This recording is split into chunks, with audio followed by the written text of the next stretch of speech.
The Pac-12 has this reputation of being the worst Power 5 conference in the college football playoff era. They have only had 2 years where they've participated in the college football playoff.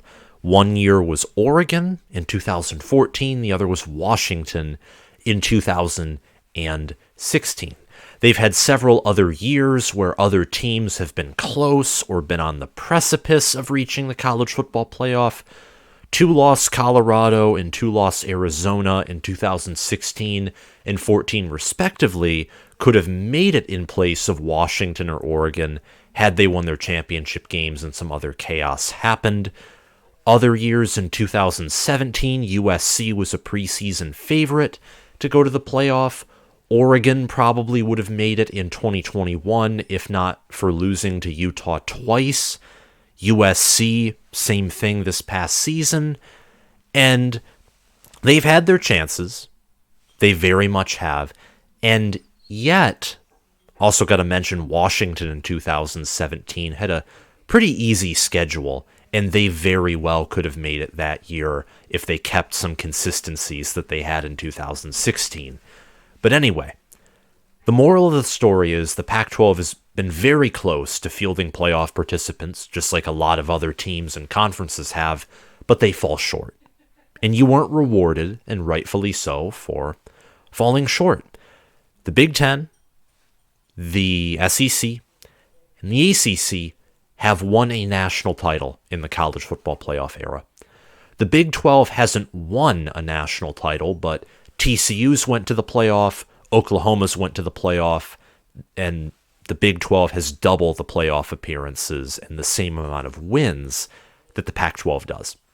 By the lens that we view college football through currently in the college football playoff, and that is in the CFP era, a conference's success is totally determined by their success in the CFP. Maybe their bowl success as well, some of their regular season success for sure, but the postseason is much more heavily weighed and looked at, whether it's under a microscope or from a big picture view. The postseason is viewed with much more importance than it was in the BCS or Bowl Alliance era. That's for sure. But the Pac-12, truth be told, is not the worst Power 5 conference. That's the ACC. The ACC in 2021 was a collection of above-average teams. Pittsburgh, Wake Forest, Clemson were good, maybe great teams at different points, but none of them, realistically, were playoff caliber teams. None of them. The ACC this past season, outside of Florida State in the second half of the season, was diarrhea, and that's putting it very kindly. The ACC outside of Clemson and outside of Florida State in 2014, and even that team was very overrated, has been very underwhelming. But they've had one team carrying them, that team being Clemson and Florida State in 2014. Outside of that, they have been relatively woefully underachieving for the talent they have in Florida, Georgia, South and North Carolina, Virginia, that they have access to. And they've been woefully underachieving with it. Outside, of course, the Clemson Tigers. They don't have any depth to their conference. It's very top-heavy. The Big Ten has had years like this. The Big 12 has had years like this. Every conference has had years like that. But the ACC is perhaps the worst example of it. And that's just... I went off on that tangent just to say that the Pac-12 is a very underrated conference. It was this past season, and it will be in 2022 again. I make this video as a bonus content episode because I haven't yet done the research I want to do. I have done research on the Pac-12 and their teams, but because I'm not as familiar with them as I am with the Big Ten, I want to do more research so I can accurately cover some of these teams. But USC, Washington, Oregon State, Utah, Oregon, UCLA, these are 6 teams that very well can be top 25, top 20 teams. And when it comes to everyone I mentioned except for UCLA, these teams can be top 10, maybe even have a ceiling of top 5 caliber to them. They're great teams. They return a lot of production. They have great QB play. All 6 teams, including UCLA that I mentioned, actually have great QB play. UCLA is going to have Colin Schlee and Dante Moore in a QB room. That's scary. Oregon's going to have Bo Nix returning. Scary. Utah has Cameron Rising and an offensive line and run game that is physical and intimidating. They're the Michigan of the Pac-12. That's really not just intimidating, that's terrifying. Oregon State is a run-heavy team.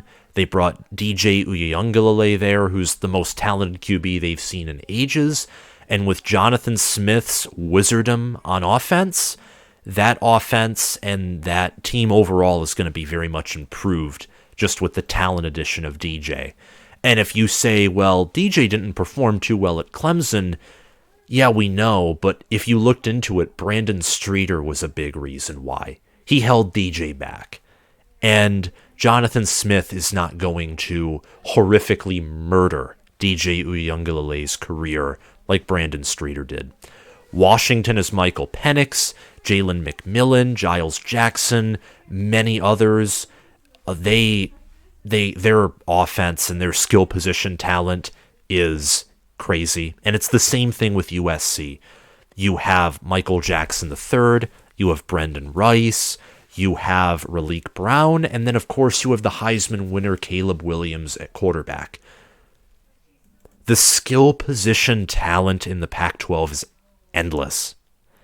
Now the question, of course, is defense, and really the only school that has defense locked down in the Pac-12 is Utah. That's it. Utah. Utah is probably the most balanced team, and schematically, they're the best team. The problem, of course, is they don't have the talent that USC and Oregon do. So, like, let's say Wisconsin or Iowa, in some of their better years where they were really efficient with the talent they had, at the end of the day, when they play so many games in a row with 5 stars, attrition's going to get the best of them. But that's all to say that I don't know if the Pac-12 has any teams that are college football playoff ready. I don't know if they'll have any teams that reach the college football playoff. And if they don't, then everyone will say, well, look, the Pac-12 isn't good. Or you'll get even worse than people who say, well, look, the Pac-12 is the worst conference in college football, and they have horrible coaches, can't play defense. I don't know what to tell you. But what I do know is that Oregon State, Oregon, Utah, Washington, USC, all won 10 games or more. I know Washington dominated Texas, Texas being a team that in all of their losses were by 10 points or less. All of them. They could have beaten Bama. They had the talent to beat Bama. Oregon State being a team who crushed Florida, who I know was without Anthony Richardson, but let's be real. Anthony Richardson, if he played, there would have been a 50% chance he would have gifted Oregon State 10 additional points.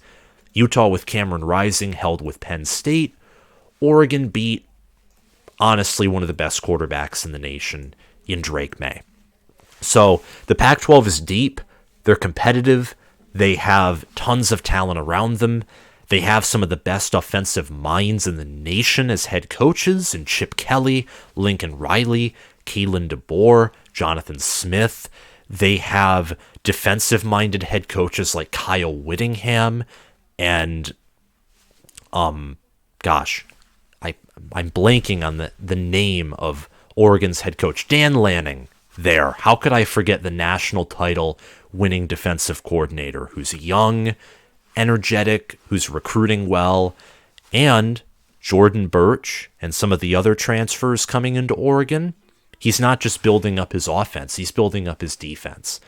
So these teams in ESPN's Way-Too-Early Top 25, all of them but UCLA are ranked. USC is at 7, Oregon's at 9, Washington is at 11, Utah's at 13, Oregon State is at 17. UCLA is in the just missed portion, which means they're being predicted to be in that, received votes category. Washington State and Arizona are teams that have enough talent to where they could maybe hit the top 25 at points in different parts of the year, but who knows? This conference is deep, and I'm making this video to advertise, look out, because when Oregon State or Utah or Oregon or Washington, I think Washington and USC are going to be the best teams in the Pac-12. Oregon definitely has a high ceiling along with Utah too, but when Oregon State, with a favorable schedule, starts out like 6-0, 7-0, maybe even 8-0, same thing with Washington, same thing with maybe Oregon and USC, and you realize that there are multiple Pac-12 teams that are undefeated in the month of October and heading into November, which by schedule, I think is a huge possibility. I'm just here to say that with the schedules they have, the round-robin play, there's no team that has an overbearing load of great teams to play. A lot of these teams have the path to go to the college football playoff.